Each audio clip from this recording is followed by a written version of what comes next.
Hey guys, welcome back to the channel, and today we have the Haute42, now COSMOX Gaming Hotpad R16, right? So we got that there. Let's open up and see what we got here. So we have our instruction manual here, all that's good stuff. We have our extra switch, our switch puller, and extra cap, nice. And we have our USB-C to USB connector, and this is a sideways connector, so we have that. All right, let's get inside the box. All right, here we have the R16. Fully ready to go. So let's go around what this device has. So here we have our flat on this side. We have our pass-through port on this side. We have our power plug here on the top. Nothing on this side. On the bottom is pretty standard. And then we have our device, right? So here we have our display, our turbo button. We have the buttons to actually connect to the console and activate it, right? So you have your home and start button and your other buttons there. And then we have our 16 buttons across, right? So what is different? So here, normally on a 16 from Haute42, you would see the L3 right here and the R3 right here. In this case, I put it in the pinky, and I actually like that. I think that's pretty cool. And the R3 is right about there. Everything else is pretty normal. So let's put this down. All right, so before we dive in, let's quickly discuss how do you connect to your console. So you have your Xbox, you have the Brooks adapter. This is the Wingman XB2. Do not buy this. This does not work as of this year. It does not work. Don't buy that. You have your Mayflash, right? This is the Magic X. This is what works on the Xbox. When it comes to PS5, you have your Mayflash, right? So this is the Magic S Ultimate, right? That works. And then you have your Brooks, the one you see at all the tournaments, right? So your Brooks adapter here. This is the Wingman FGC. Perfect. And last, we have the MagicBoot. This is for PS5. So you would take this and put that there. So how do you connect this device? So you could take the plug here, connect the adapter to the end, plug into your console, plug this in to the top, press, buttons 1 and 3 from right to left, right? So home or start, press those two, it'll activate, and then press A, to get going. That's one way you could do it. The other way is to use the pass-through port. So in the instructions, they'll tell you to do this. This lowers the latency, so you put it in here and you plug this directly into your console and you're good to go. I don't do this because, as you can see, this is just a USB plug. This is gonna break. It's really flimsy. It's not gonna last. So I put it in the end of the cord. They may say there is some latency, but you will not notice it. Anyone's on a joystick today or using any controller that's off the market, you're already getting latency now, so you won't have any problems.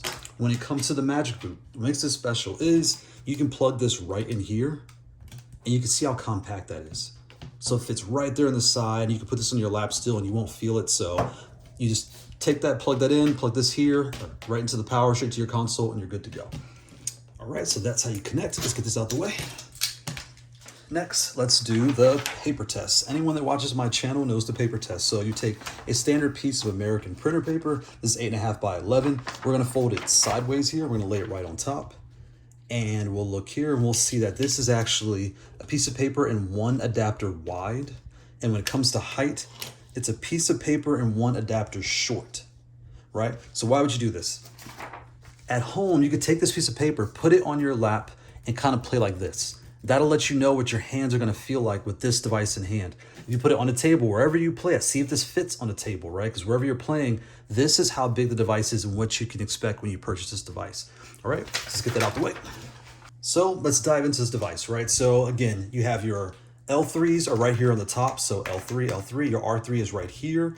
The rest is all the same, your R1, R2. This are your 2 up buttons. So you have 1 up here if you like to play, arrow key style, or if you like the standard up on the bottom, you have that there. And that is pretty much it, right? So let's start diving into what makes this product different than some of the other ones we've seen before. So I'm going to take out some things. When I change the artwork, here are things that I noticed. I'll slide this over. First of all, the screws are a different size. You can kind of see that there. And that's because this casing is not as tall as the other case. And that's because it has the rings here. So this device, when I put it this way, you can see there's rings around the button. So it looks like they took the acrylic and I guess chopped it in half, you'll say, and put a ring to cover the other half of distance. And we'll talk about that, right? When it comes to button size. So here is your standard T button cap, the aftermarket caps, and what comes on the device. The T is slightly bigger than the aftermarket whereas the aftermarket is basically the same size as this device. And then again, even the smaller ones, this comes from the S, right? So I put the S here, and I'll kind of put the aftermarket there. And you can see these two are basically the same size, whereas this one is barely bigger. And I'll try to get some glimpses so you can see that closer, but if I kind of line it up this way, maybe you can see on camera that you could still see the ring around. And you're thinking, well, why does that matter? Well, these are in the middle of the button, right? So they used a smaller, like a slightly more narrow diameter, which is the standard really, compared to this, whereas this feels like the T-size button cap with a button in the middle. It's like they cut it and put a button in the middle of the standard T cap. And when it comes to the S, you can see here, this fits well inside the S cap. Right, so then on the inside of all these, there are crystal switches, right? So these are their new standard crystals, and the value of these is they're clear. So these are just like the reds that came in the prior models, but with these being clear, the lights shine brighter. You can see all your colors better, so that was the purpose of that, and they feel fine, they feel great, right? So slide this out the way. The next thing I'm gonna bring in here is, I'm gonna bring in some change, right? And the way I do my reviews, I like to use practical things you may have laying around. My thought process is, I can bring out rulers and scales, but you don't have this at home, it's kind of hard to gauge. You know, if you have change, you can figure out how tall this is, right? So if I put 1/4 here, I put 2 there, that is roughly how tall, and I'll kind of try to line it up so you can see it. That is roughly how tall that ring is, right? So the extra acrylic that's missing is roughly this high of acrylic that's missing, which is a pretty substantial amount. Even if I put it next to the acrylic, yeah, it's basically, they chopped the top layer in half, basically. When it comes to fully stacking everything up, right? So how high does the button stick out? I would say another 2/4, right? I'm gonna try to hold this so you can see it. So it's roughly like that. Okay, see it, there you go. So you can see the bottom 2 are the ring, the top 2 are basically the button. I mean, it's basically the same height as these 4/4. So what that's saying is, when you're using this device, normally your fingers are 2/4 high because the acrylic is higher, right? So your hands are kind of this high. Whereas with this one, they are higher, right? So let's move this all to the side and let's dive in. So let's start comparing it. So we got this here. So first, let's start out with the 3D printing control. This was the first pad that I picked up. You know, I started in this space. I was a D-pad player and a joystick player. I decided that I want to move into leverless and give it a shot. And here we go. So I started here. So when we look at this layout, if I kind of lay this on top, it is very similar to this, right? As far as the height, they're basically the same height. Just minus extra button and minus extra button there, and the 2 on the top. So that is kind of what you're looking at. This is obviously made out of plastic, right? This one came with the standard 3D printed button and the version 1 switches. I took all those out, put some V2s, and these smaller keycaps and largers are what I essentially put in here. So let's get this out the way. Next, let's kind of cover the Xbox controller, right? So if you have an Xbox or PS5 controller, how big is this? It is roughly basically 2 controllers wide, basically 1 1/3 controller height and wide. All right, so let's compare this to the T, right? So here we have the Haute42 T16, one of the original pad here that I started out with.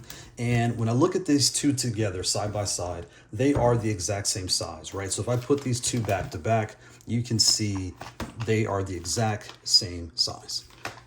When you look at the pads, even the pass-through ports, right? So the bottom has nothing on both. The top has the power, the right has the pass-through, and then you have your home and start and your other buttons here. All these are all the same. So put that here, and you can look on this one again. Nothing on the side, nothing on the bottom.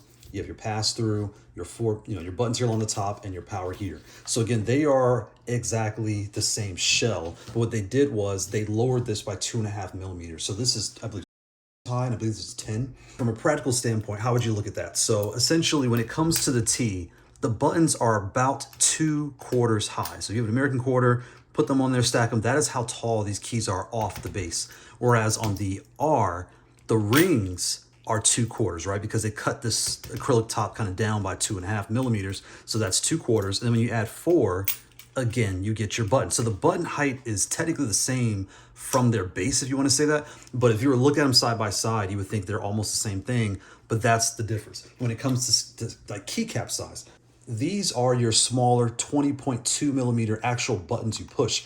But the ring, the whole unit itself is the same size as these T buttons, technically.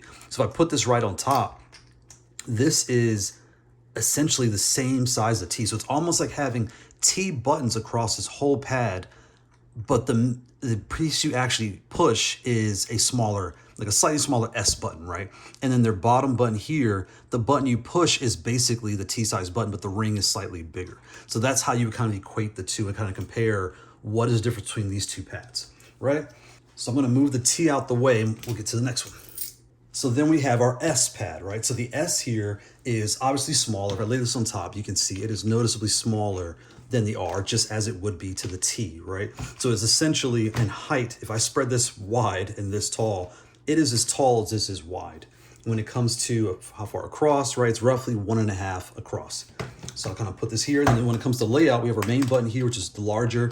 This is the same button on the T, so a larger button here. These are all smalls, right? So I kind of line it the best I can. I'll kind of lift this up. You can see how the buttons kind of lay out there. So when comparing the two, your first thought is the S is just larger, and now we have the R. But that is not what this is, right? These are smaller buttons. They're closer together. So if I take an adapter and you look, you can see, if I take the adapter head from the Brooks, the USB part fits right through the grooves here. If I take the body does not fit. Whereas I take this device here, the USB head, it basically passed the rings. It kind of barely hops over the rings, right? But then when I take the body fits through. So on the R, your hand spacing is essentially as wide as the T when it comes to finger spacing. But when it comes to height, just like the T, this is 2/4 high, the same. And here you have your 2 for the ring and 2 for the actual button as far as height. And here we have the Mayflash F500 flat, right? So this is your standard, box style leverless controller, right? So you have your box, you have your standard buttons here. They could be Samwas, they could be combos, they could be anything you're looking for. There's a standard button style, and then you have this one here.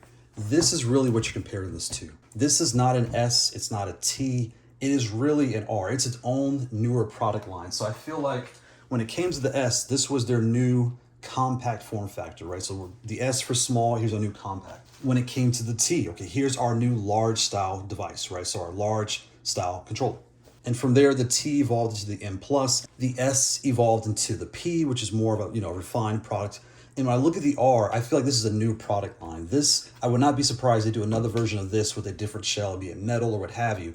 But again, this is competing with this. So when you're looking at these two, or this product, again, don't think about the T, don't think about the S when it comes to button layout and those different things and how you play and use the device. What you're really looking at is, I like the box style, but I don't want to carry around this heavy unit and all the things involved with that, right? I want something that could fit in my backpack and the laptop slot that has the same button layout, but just is more compact, more portable, and the switches I can switch out easier. When I took this apart, when you unscrew the lid, you pull it right off, the rings are attached to the lid, so it all comes right off. There are no wires, anything like that. It's standard, switches inside, so I can pop all these things out and customize it without any extra work compared to with your standard leverless. In the box style, they are boxed because the components inside need space to fit the wires and plugs. So you have to pull each one by one, all the wires and all those different things. Whereas with this is just all in one unit, compact and ready to go. If I kind of size this up, let's see if I can even try to get it. So 1, 2, 3, 4, 5. So this is roughly 5 adapters shorter and flatter than your standard box style device. Let's put this on top. So when it comes to height and width, like even the button layout, if I put this in the middle here, you can see the button. Here's our bottom button there. It's hard to tell, but they're essentially the same layout. Essentially, there's a little bit more spacing here, but they're very, very similar to your standard box style layout. When it comes to height, width, you can see here, it is basically 1, 2, 2.5, not as wide as the box, and roughly 1.5, not as tall. So again, this is your compact form factor for a box style device. So when it comes to the R16, again, this is a new product in their lineup. You have your small S, you have your larger T, and now you have your button style R, right? So if you're from a box, this is really the audience they're targeting. If you have a box style and you do not want to carry on such a large device, the R is the replacement for that, right? It has the same layout, the same feel, and it's just way lighter, way smaller, and a lot more compact. allowing you to do the same amount of customizations without nearly as much work to get it done. So if you have the larger style and want to make it flatter and lighter, or if you have the flat style and you want to try the button layout, this is a nice blend of both. Then I think you'll like this a lot. And if you're looking for an S wide, I would imagine them possibly making and keeping the S and just adding an S wide, right? Where it's the same as the T shell, just the same button spacing and layout as the S and all the different styles of S. And that would be another product in their lineup, right? So there we go. That's the R16. Thanks for watching.